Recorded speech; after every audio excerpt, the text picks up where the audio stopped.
a mais de 300 km por hora, e com inclinações de até 66 graus, um erro pode significar uma queda brutal. Mas os pilotos de MotoGP dominam técnicas que desafiam a física para se manterem em pé. Neste vídeo, você descobrirá como eles alcançam o equilíbrio perfeito entre corpo, mente e tecnologia para controlar a moto no limite. Analisamos os dados reais, a engenharia por trás de cada máquina e as diferenças que tornam cada categoria única. Sem exageros, apenas velocidade, técnica e curiosidade. Imagine por um momento que você está a mais de 300 km por hora. Seu corpo, colado ao tanque de uma fera de carbono e titânio, se inclina até os 66 graus. O joelho raspa o asfalto na velocidade de uma bala. Qualquer vibração, qualquer mínima turbulência, um simples pensamento fora do lugar, e o mundo se transforma em um turbilhão de cascalho e destruição. Um erro lá fora não é um simples tombo, é uma queda brutal. Mas então, como eles fazem? Como é que, milagre após milagre, domingo após domingo, esses gladiadores modernos desafiam as leis da física e se mantêm de pé? Não é mágica, não é só coragem, é uma técnica secreta, uma dança perfeita entre o corpo, a mente e a tecnologia mais avançada do planeta. Uma sinfonia de biomecânica e engenharia que hoje vamos revelar. Para entender o segredo, primeiro temos que compreender o caos de onde viemos. Durante décadas, o Mundial foi o reino dos dois tempos. As temíveis 500 centímetros cúbicos eram motores leves, com uma potência explosiva e uma entrega que os pilotos descreviam como tudo ou nada. Eram imprevisíveis. A única técnica que existia era pura sobrevivência. O piloto lutava contra a máquina em cada metro de asfalto. O lendário Wayne Rainey, tricampeão mundial, descrevia com crueza: eram motos que te davam a vida ou atiravam na mesma curva. Mas quando acertava a regulagem, não havia nada igual no mundo. Você sorria sob o capacete.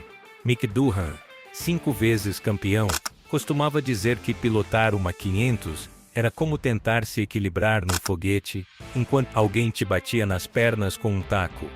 Essa era a velha escola, o piloto como domador. Mas a partir dos anos 2000, com a chegada dos motores de 4 tempos, e principalmente com a explosão da eletrônica, tudo mudou. O segredo deixou de ser só força bruta. O segredo se tornou mental e digital. A técnica número 1, o pilar que mantém o piloto vivo, é o controle de tração. Mas não pense no controle de tração do seu carro de rua. Isso é outra galáxia. São algoritmos que processam até 1000 vezes por segundo as rotações da roda traseira. O piloto acelera 100% quando a moto ainda está inclinada a 60 graus. Uma loucura. A central detecta o menor deslizamento e modula a potência, não cortando-a, mas dosando-a com precisão milimétrica. Permite que o pneu deslize o suficiente, esse deslizamento que permite virar, mas sem perder o controle.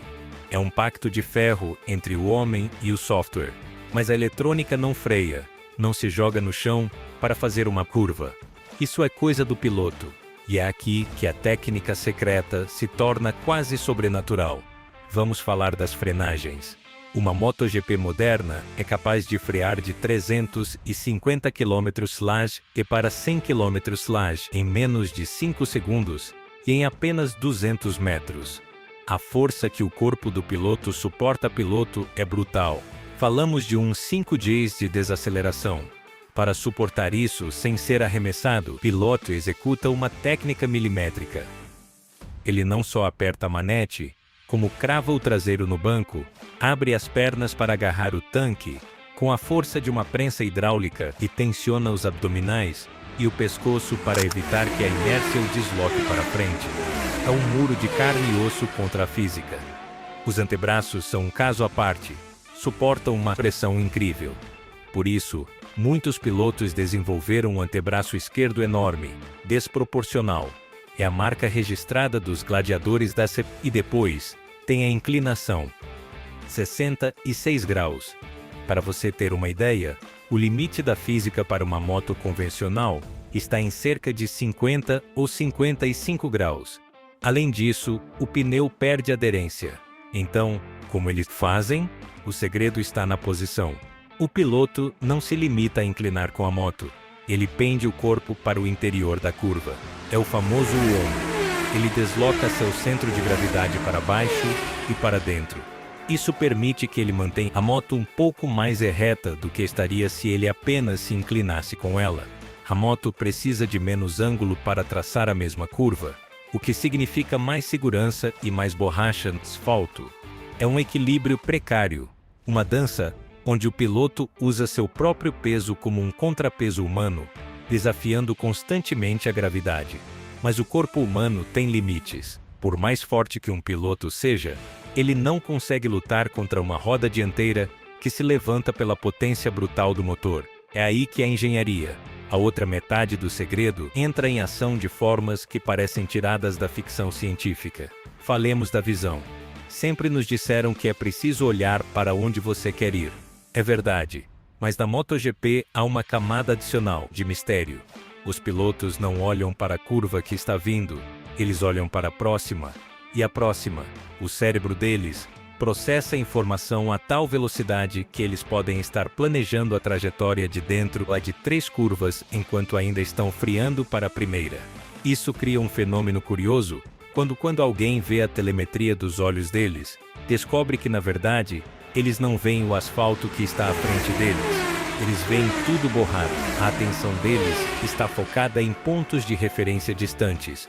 Uma marca de frenagem, um cartaz, uma sombra. O resto é confiado ao subconsciente e à memória muscular. Mas há um segredo ainda mais sombrio em tudo isso.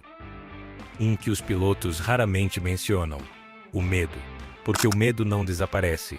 Nunca desaparece. Quando você viu um amigo cair, quando você sofreu um acidente que te jogou pelos ares como uma boneca de pano, quando você sentiu o asfalto rasgar seu macacão a 200 por hora, o medo se instala em algum lugar profundo da sua medula. Os pilotos de MotoGP não são suicidas, são pessoas que aprenderam a conviver com esse medo, a domesticá-lo, a usá-lo. Eles chamam de janela. É aquele espaço de tempo entre o medo aparecer e o corpo reagir instintivamente, fechando o acelerador, endireitando a moto. Um piloto normal tem uma janela de meio segundo. Um piloto de MotoGP conseguiu ampliá-la para quase 2 segundos. Durante esse tempo, seu cérebro consciente assume o controle e diz: sei que você tem medo, mas vamos fazer isso de qualquer forma. E então, quando a manobra termina, o medo volta de repente, mas já é tarde. A curva já foi feita. Isso nos leva a um dado assustador. Os acidentes mais graves não costumam acontecer quando o piloto está no limite. Acontecem justo quando ele baixa a guarda, quando já deu 10 voltas sozinho, quando a corrida parece controlada, quando o cérebro relaxa e para de enviar ordens de emergência. Nesse momento de paz, o corpo volta aos seus padrões normais. Os padrões normais não servem para ir a 300 por hora. Por isso, os campeões têm uma obsessão doentia por manter a concentração. Por isso, você os vê fazer coisas estranhas na moto, mover a cabeça, mudar de posição, bater no tanque. Não são manias, são âncoras mentais. Pequenos rituais para lembrar ao cérebro para não dormir, que isso não é um passeio, que a morte está a 1 milímetro. A tecnologia tentou ajudar. Os airbags nos macacões, as proteções nas pistas, os capacetes mais seguros. Mas há algo que a tecnologia não pode evitar. O momento exato em que o pneu dianteiro diz basta. Esse instante em que a aderência desaparece e a moto começa a cair. Nesse momento, o piloto tem 2 opções. A maioria escolhe a primeira, fechar os olhos e esperar o impacto. Mas os escolhidos, que realmente dominam a arte secreta da sobrevivência, escolhem a segunda, empurram.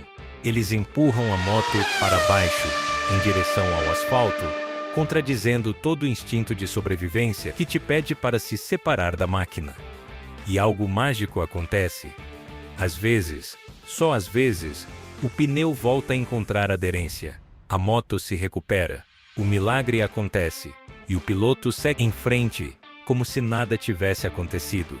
Mas você, de fora, Não viu nada. Só viu alguém que quase caiu e se recuperou. Você não sabe que, nessa fração de segundo, o cérebro dele tomou a decisão mais antinatural que existe: lançar-se contra o perigo, em vez de fugir dele. Há um nome para isso no paddock, chamam de anjo. É essa força inexplicável que às vezes empurra a moto para cima, quando tudo parece perdido. Os engenheiros dizem que é física, que é o contragiro, que é o giroscópio das rodas. Mas os pilotos sabem a verdade. Sabem que há momentos em que a física não basta. Momentos em que só a vontade, essa estranha energia que sai de algum lugar profundo da alma, pode endireitar uma moto que já estava condenada. E depois vêm as mãos. As mãos de um piloto de MotoGP escondem outro segredo. Não agarram o guidão, acariciam.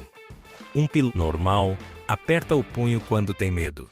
Um piloto de MotoGP aprendeu a relaxar as mãos justo quando há mais tensão, porque se você aperta, não sente. E se não sente, não pode antecipar. As mãos são os olhos deles no asfalto. Através delas, percebem cada vibração, cada perda de aderência, cada pequeno aviso de que o pneu está chegando ao limite. Se apertassem, toda essa informação desapareceria. Por isso tem os antebraços como pedras, porque sustentar o peso do corpo a 200 por hora, com os músculos relaxados, exige um treino sobre-humano. Mas talvez o segredo mais profundo, o que realmente mantém esses pilotos vivos, não tem a ver com a técnica, tem a ver com a memória. Eles não lembram das vitórias, lembram das quedas. Toda vez que caem, o cérebro armazena cada detalhe, a pressão do freio, o ângulo, a temperatura do pneu, o som do motor. E quando voltam a uma situação similar, essa lembrança surge automaticamente e corrige a trajetória. Por isso, os pilotos que mais caem no início são os que mais duram no final. Eles pagaram pedágio. Encheram o disco rígido de erros para não os cometerem de novo. Quando vemos Valentino Rossi se levantar de uma queda aos 40 anos, ou Marc Marquez voltar depois de lesões, teriam aposentado qualquer um. Não estamos vendo só físico. Estamos vendo uma biblioteca de erros convertida em sabedoria. Estamos vendo alguém que dançou com o abismo tantas vezes que já não tem medo da música. E assim, da próxima vez que vir uma corrida de MotoGP, quando você vir esses pontos coloridos se lançarem a 300 por hora em uma curva impossível, lembre-se do que realmente está acontecendo. Não é só uma corrida. É um pacto silencioso entre o homem e a máquina, entre o medo e a vontade, entre a física e algo que ainda não tem nome. É a lança mais perigosa do mundo, executada por seres humanos que decidiram que viver no limite é a única forma de se sentir vivo. Eles não são só pilotos. São exploradores de uma fronteira invisível. São equilibristas sem rede. São, em suma, os únicos que conhecem o segredo mais bem guardado do motociclismo, que para sobreviver a 300 km por hora, primeiro é preciso morrer um pouco por dentro, matar o medo, matar o instinto e renascer em cada curva como um homem novo. Porque no final, a verdadeira armadura invisível não é de carbono nem de Kevlar. É de algo muito mais resistente. É de decisões tomadas em milésimos de segundo. É de olhares que vêm além da curva. É de respirações roubadas ao vento. A técnica secreta que mantém vivos os pilotos de MotoGP. E agora, você a conhece.